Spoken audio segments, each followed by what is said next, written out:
lesson. I hope you enjoyed that one, because me and Hannah, we were glued to our screens watching it. I mean, you know, we watched it a couple of times before, but every time we watched this lesson, we're like, wow, oh my God. Wow. And then another picture came up with another one and another amazing one. And I was like, absolutely, yeah. So we have got the amazing Sandra from Nomad Stitches right here, right now with us. She's the amazing designer who delivered that beautiful color work. Hello, Sandra. Hi. I didn't realize I was live already.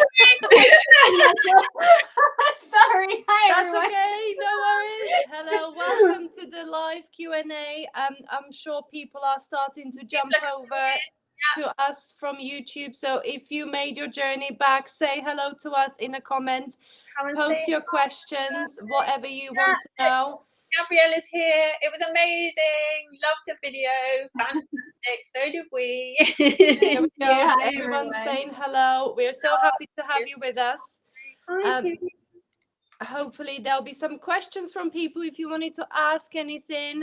Here we go. We've got a question, but first question. Great question. There we go. So Sandra, you go first. Yeah, well, you know what? Literally at this second, I was realizing that I did a colorful class and I'm not wearing anything colorful. So I just had a little hunt in my office and I didn't have anything close by.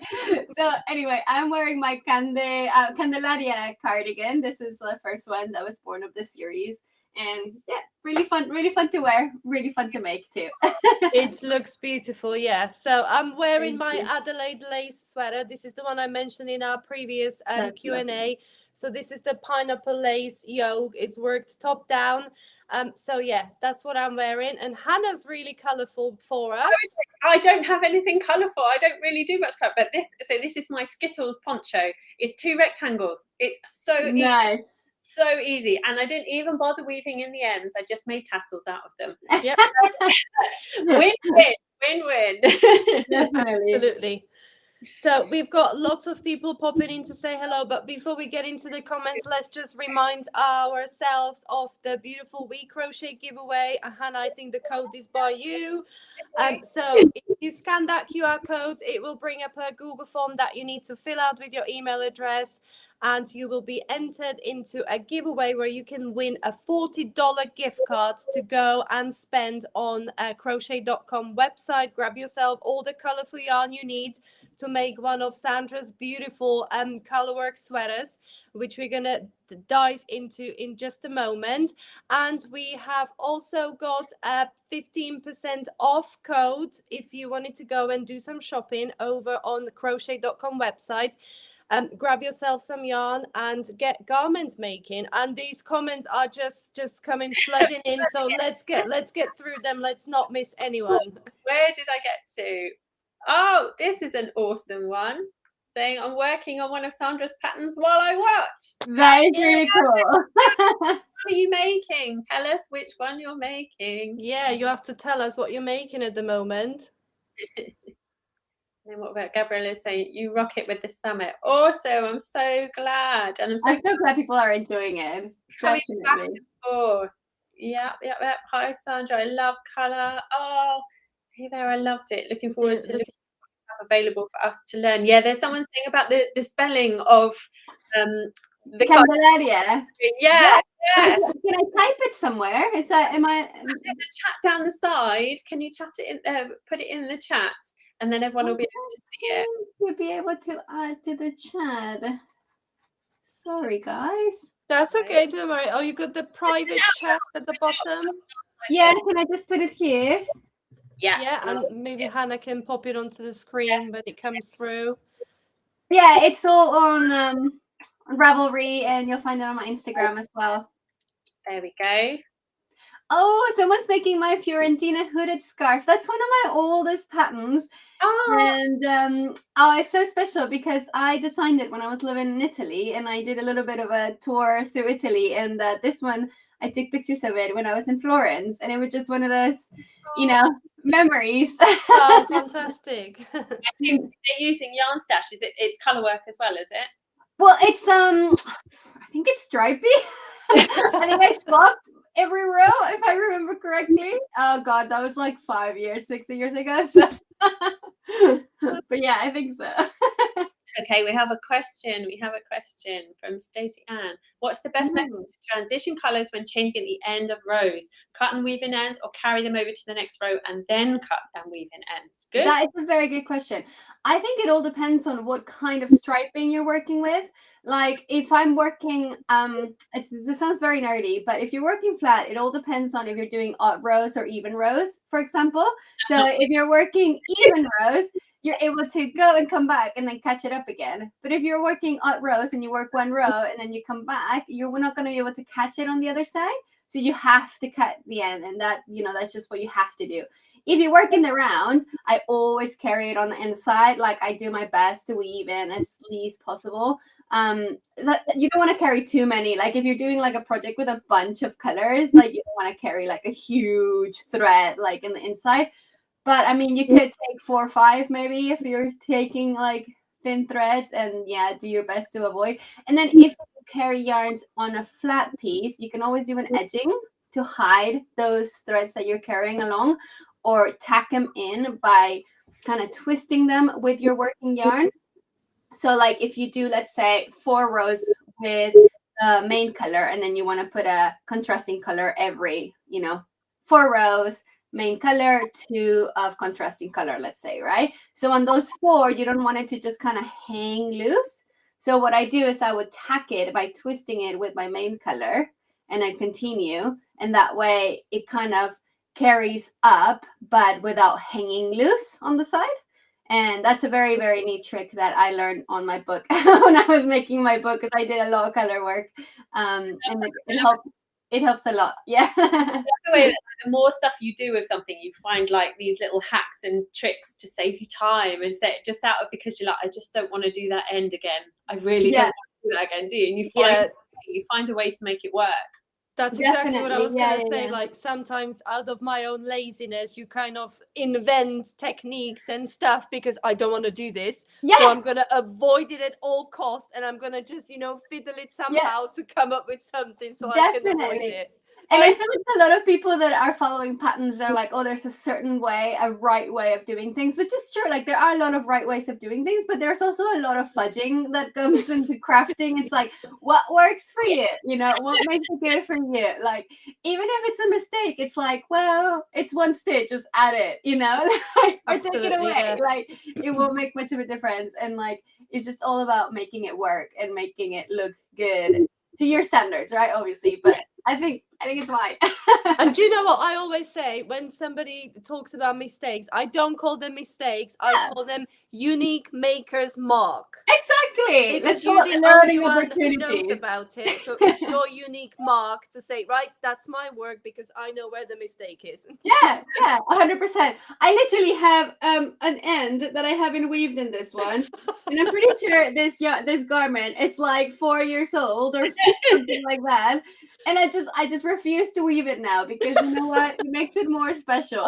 Yeah. It's something in your pocket too, Yeah, I put my hand in the pocket and I'm like, oh, there it is. Yeah, and the whole of this weekend, Sandra, has been about like us telling makers that like we're just normal people too. We leave ends, we fudge things, we make mistakes, we don't know everything, but we have a lot of knowledge to be able to share with people. Definitely. Yeah. Loads of people have messaged like overnight saying, oh my gosh, yeah, I absolutely think I have the confidence now to have a go at garments, because people are so scared of them, aren't they? Yeah, and I understand, I think it's good to be respectful of something that's new and be like, okay, this is going to be a task, it's going to be a learning opportunity, like we're going to do it, but also like just kind of jump for it. Like there's so much information out there. There's so many like means to figure it out. And if you can make a scarf, you can make anything, like I feel like stitches are stitches, rows are rows at the end of the day. Like, especially if you're following a pattern, like there's so much help with just like knowing what's next. You know what I mean? Yeah. Which is very, very helpful. Yeah. We've got a question from someone from Canada. Yep. would it be easy for me to change some of my previous mosaic purchase to standard mosaic? I've never done standard. So Oh, great question. it is a good question. Yeah, well, in the way I do mosaic crochet, I separate it into mosaic, standard mosaic crochet, and single row mosaic crochet. And not everyone does this. I feel like a lot of people just call mosaic crochet, and like you kind of have to figure out which technique they're using. But I wanted to separate them in my book and in my patterns and stuff like that. But they're the same exact charts. They're just followed in a different way. They're read differently. So what I call standard mosaic crochet, you basically work 2 rows, like we all watch the video, but you work 2 rows with the same color, right? And you have chains in between to avoid the thickness of the fabric to be there. With single row mosaic crochet, because it's only 1 row, you have that extra kind of texture and, you know, chubbiness to the stitches. So it's just about reading the chart differently, but it is the exact same chart. And yeah, you can definitely adapt it. The only thing you do need to consider is that because standard mosaic crochet has 2 rows per color, it will elongate the design. It will elongate your gauge will be double, right? Because you're doing 2 rows per color.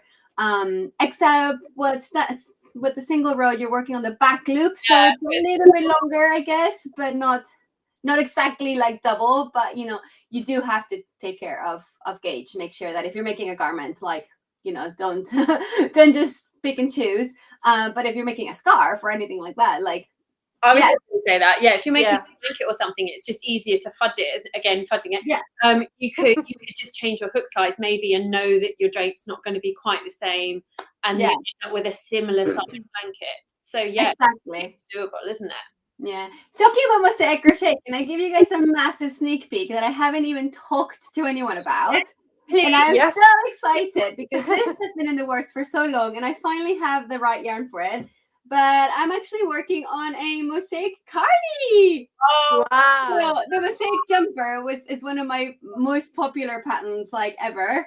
And so I'm finally working on a cardigan for it, and I'm so excited. This is Brooklyn tweed yarn, and I've just finished the yoke. It needs some adjusting. I think I'm gonna make it a little bit deeper.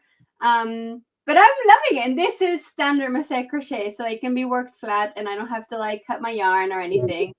And I hope people like it because I'm so excited about it. That's amazing. Yeah, I'm pretty sure that's going to be super popular because there are many cardigans. You see those sweaters and stuff, but when it comes to cardigans, yeah, people don't necessarily think of mosaic straight away, but it looks amazing so far. So you need to hurry up because now people are going to chase you for it. Now you showed us, like Hannah's being chased for her pink sweater.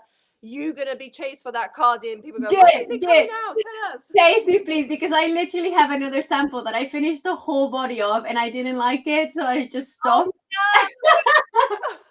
And I couldn't be asked to like frog the whole thing to use the yarn again because it's all like scraps. So I just left it. It's one of my boxes in there. So yeah, chase me for this one. At least with one of the sweaters I was wearing yesterday, like it's done, it's tested. I just need to edit the video and then I can press go. But I just needed the kick up, the you know what, to actually. Yeah. So I have it. So praise you for it. Definitely been there. Elizabeth is asking, do you knot yarn ends on the edge when the color changes? I have trouble keeping tension when I change colors. Oh, I definitely don't knot yarn ends. I never do that. Usually when I change colors, I like if it's the end of that color, I will cut it, and then when I change the color, I pass it through at the end of the stitch, and then I just kind of pull it. So I will. So let's say we're making a single crochet, right? You insert your hook, you pull over with your old color, and then you have 2 loops on your hook. And then when I would pull through with my new color, I would pull through my new color and my old color tail. And then I just let it hang. So the old color, I will pull it through all the way through the tail. And it just stays there nice and tight. And if you wanted to save time weaving in ends, I would just crochet over that tail as I go. And like if it's a tight stitch, like a single crochet, like I said, then it will stay in place and you don't have to worry about it again. So it's a really, really handy way of changing colors and finishing with the deal. But no, I would never add a knot. The only way I add knots these days is whenever I run out of yarn and I need to add a new ball. I can't be asked to weave in ends anymore. So I just do not like a proper knot, but you know that I don't know what the it's called, but you have the two strands. So you make a knot on one end and a knot on the other. Yeah. And then you pull it. Yeah. And then just cut the little ends. Yeah. And it's magical. I have no idea what it's called. I think it's the Russian knot. So in yeah, in my previous life, I was a midwife, and we used to, so it's like a surgical knot. It's that's what we use for tying stitches in people, and it means it doesn't come undone. It won't come undone. There we go. It works on people. It works on yarn. So yeah, I love it. Especially with thin yarn, you can't even feel I've done it with worsted weight yarn, and you can feel the little knot. So I'm not a huge fan of that. But with fingering weight yarn or even DK, yeah, worth saving the hassle of weaving in ends. Yeah. Sorry, I hope I answered the question. Yeah, I think so. Oh, Julia's talking about her mistake. She calls it a design element. I love that. I love Brilliant. it. Yeah, Definitely. Yeah, another great name. Another great name for it. And someone said, "Oh, I'm so sorry. I'm tired. I fell asleep." So it's really someone got up at 5 a.m. Sandra to start watching with us. Yeah. One over in the States. So someone over in California, because it's such a huge time difference, but they got up at 5 a.m. this morning to come and watch our summit. Wow, that's commitment. Thank you. Yeah, here we go. Kira's asking, you all say work flat. Does that include sitting in a recliner? I don't work over a table. I love that question. Yes, I have perfected the flat crochet, actually, where you just like lay as far back as you can on the sofa. Well, I don't know if this is sarcasm, but just in case it is, and it's a real question. I think working flat, we mean like you come and go in rows, while working in rounds, you work in circular while you join your row at the end, or you even work in spiral, right? So that's the difference between working flat and working in rounds, where you come and go, or you continuously work in circles. Yeah, you can also work on a sofa or whatever you want. Be like in bed. We take it for granted, don't we? All these terms that I think like most of us are self-taught. I was self-taught, and like you don't know these things until you come and go, what on earth does that mean? Like, and then you have to out and like, yeah, it doesn't make sense, does it? Working flat. Yeah, when you say it like that, yeah. Like that. So yeah, keep coming with all these. But yes, thank you. Oh yes, and a Russian join. It is a Russian join. Yeah, there you go. Good to know the name of these things. But yeah, I feel like I've learned a lot of these little tiny tips and tricks just from like watching random videos on YouTube, or like following other people like on their Instagram. Like they'll just randomly put like, oh look, here's a great way of doing this, and I'm like, oh, I never thought about doing that, you know. And like I feel like they expect, because you're the designer, like you know all the tips and tricks, but like I've learned so much. Like I've been crocheting for like 20 years, and just like every time I start a new project, I'm like, how am I gonna do this? And like I feel like I learn something new every single time, so you never really end. Yeah, this is exactly what we were saying with Hannah earlier. Even when we were preparing this summit, we were obviously watching all the videos and putting all the content into the places where it needed to be. And many times after we watch one of those videos, there would be a message come through from Hannah, or I would message Hannah. I was like, oh my gosh, did you see that video? Did you know that? I didn't know that. And we were both sat there kind of like writing little notes. I'm like, right, this is very useful. I'm going to remember this. So yeah. Can I tell you about the newest trick I learned that I had no idea? So I saw someone that they wash their finished garments in like a regular soak with yarn soap, you know, whatever. But to make it quicker to dry, they just put it in the washing machine in a spin cycle. So it takes away all the juice, and then you just lie it flat, and it's almost dry. I was like, oh my God, life changing, because I had no idea you could do that. I didn't even know a machine had a spin cycle. I figured out how to work it. And like all my garments now dry overnight. Because like, this is a bit embarrassing, but I like avoid washing my garments because I'll never dry. So yeah. We've got one of the lessons later today is Veronica talking about washing stuff. And I watched it and I was like, it really scares me. I'm too much. it really scares me. So I just don't do it. So I just put more perfume on. It's fine. Oh yeah. Oh, I mean, definitely. I feel like, especially if you work with wool or like a natural material, that it's like, I smell, I'm like, that's just sheep smell. It's still fine. I now feel like, having watched your video, Veronica, that I have the confidence to actually wash my stuff. Fantastic. Well, and you know, even if you don't, there is still a few different things you can do before you absolutely have to wash your sweater. So yeah, you have to watch that one later with us. Jessica said, I love your colour work and just ordered your book. Yay! Thank you so much, Jessica. I hope you enjoy it. You are going. So we need to say Sandra has got an amazing book. Have you got a copy handy somewhere? Yeah. Hold on, let me just grab one. Show us. It's absolutely amazing. Just if you look at the cover, it's look at that. Absolutely amazing. Colourful crochet knitwear. So yeah, absolutely amazing book. If you wanted to go and grab it, it's available on Amazon, isn't it? Yeah, if you guys go to the YouTube channel, on my YouTube video, you can find all the links. And obviously, if you buy it from Amazon, I get a little percentage. So it would be great if you use my link. But yeah, a lot of people ask me about the whole knitwear thing, because like knitwear is, you know, more related to knitting, and crochet. It's like crochet wear, like that's a weird word, but yeah, I know. I feel like a lot of the times crochet gets like a bad rep for garments. Like it's like, you talk about knitwear as this like whole group of things that you can wear that are knitted from yarn, but we don't include crochet, and I think that's a bit of a mad thing to do. I don't want to say a bad word. But in Spanish, actually, I'm from Mexico and I speak Spanish, and in Spanish, tejer is the verb to knit, but it's also the same verb to crochet, and like it's just the difference is the tool that you use. So you tejer with 2 needles, or you tejer with a hook. Like it's the same verb, and it's all about what you make, like what tool you make, what tool you use to make the things, you know? So in my head, it's like knitwear is anything that's tejido, you know, and it doesn't matter what you use to tejer, to make it, to knit it. But you know, it's just about making something that you wear, and that is made out of yarn, and that is done using, you know, a tejido technique. It's really hard to explain.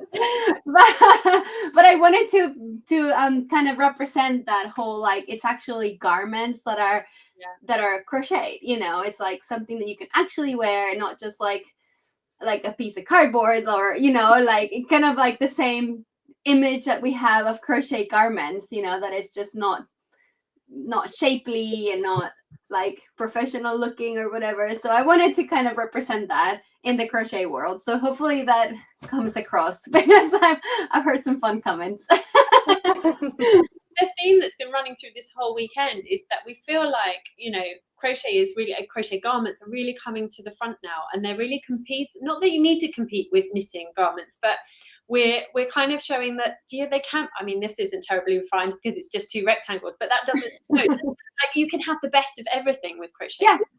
You can have really refined dainty patterns, and you can have really, you know, chunky stuff. You can have all sorts of things. And we're all learning techniques that are, you know, I feel like knitting, they started the race sooner, you know, because I think crochet back in the day was only done for doilies and stuff like that, while knitting, people were making garments with knitting for hundreds of years. They weren't do that with crochet. So we're just catching up, you know. So all of these techniques that knitters have, you know, perfected when it comes to short rows and shaping and shoulder angles and, you know, satin sleeves and all of this stuff, like with crochet, we're just catching up, you know. And like, I feel like we're doing our best to like come up with really great garments that you can actually wear, and it fits right and it feels well when you have them on, you know. So I think that's a priority for, at least for me, and I'm sure for you guys too, and I'm sure for a lot of the people that are in this community, you know. So I think that's so cool that we have that in common. Definitely. We've got someone saying that they're late to the party. We'll have to catch up from earlier this afternoon. Yes. Definitely. Anyone that's joining that doesn't know, I'll put the Dubry link up, shall I? Yeah. Let's put the link in there. Oh, sorry, Sandra, I've covered your face over. I'll pop it. So anyone scan that code and come and join us, because that has got all the links for you to be able to see the free versions of the videos this weekend, which will end at EST, so the end of today. Yeah. So how many hours away is that now? I don't know what the time is there. Oh, it's coming at 4 o'clock, so we're looking at 8 hours. Yeah. So not long to watch the free versions of everything. But if you want to upgrade and get your all access pass, which is lifetime access to all of this and more, because you get patterns. I mean, Sandra, the pattern you sent to put in the thing, I was like, yes, I want them.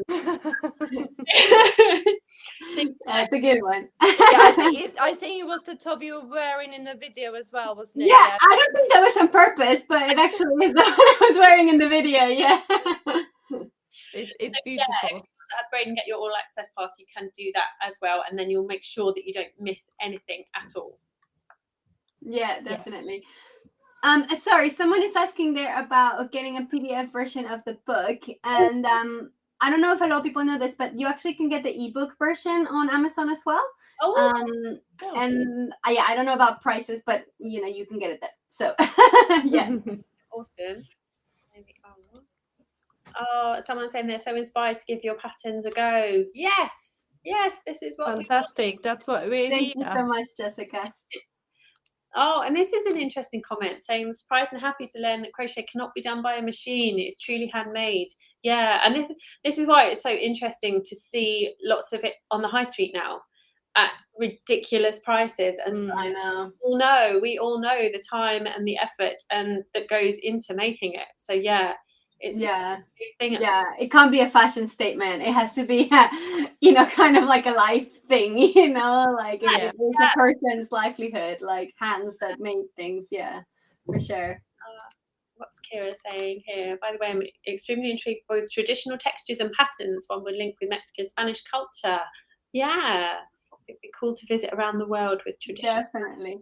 I do feel like a lot of my designs do have a bit of, like, I don't tend to focus too much on the fact that I'm Mexican and use that, but I do get inspired by a lot of things that came from my culture or places that I have visited. For example, Mosaica Gunesh, which is the one that I was wearing and the one that's the pattern. That one was inspired by, this is a bit weird, but I was in Granada at a hammam, and it's a hammam. It's like a Turkish bath. So you're in this beautiful, beautiful room, kind of like a mosque looking inside, and beautiful towels everywhere, and these giant pools that are heated, and you just sit in hot water. It's really weird, but it smells delicious, and it's all steamy.